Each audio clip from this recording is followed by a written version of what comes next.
നെഹെമ്യാ അധ്യായം 5. ദരിദ്രരുടെ പ്രശ്നത്തിന് പരിഹാരം.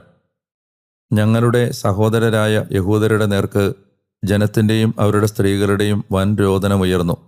പുത്രന്മാരും പുത്രിമാരുമായി ഞങ്ങൾ വളരെയാണ്.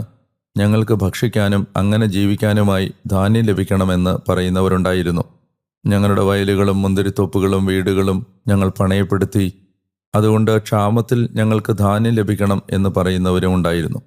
രാജനികുതിക്ക് പണമായി ഞങ്ങളുടെ വയലുകളും മുന്തിരിത്തോപ്പുകളും ഞങ്ങൾ കടപ്പെടുത്തി എന്ന് പറയുന്നവരും ഉണ്ടായിരുന്നു.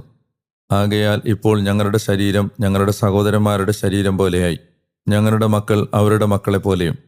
ഇതാ, ഞങ്ങളുടെ പുത്രീപുത്രന്മാരെ ഞങ്ങൾ അടിമകളായി തള്ളിവിടുന്നു. ഞങ്ങളുടെ പുത്രിമാരിൽ ചിലർ കീഴടക്കപ്പെട്ട് കഴിഞ്ഞു. ഞങ്ങളുടെ കൈ ബലഹീനമാണ്. ഞങ്ങളുടെ വയലുകളും മുന്തിരിത്തോപ്പുകളും അന്യാധീനമാണ്. അവരുടെ ആവലാതിയും മേൽപ്പറഞ്ഞ വാക്കുകളും കേട്ട് എനിക്ക് വല്ലാത്ത കോപം തോന്നി.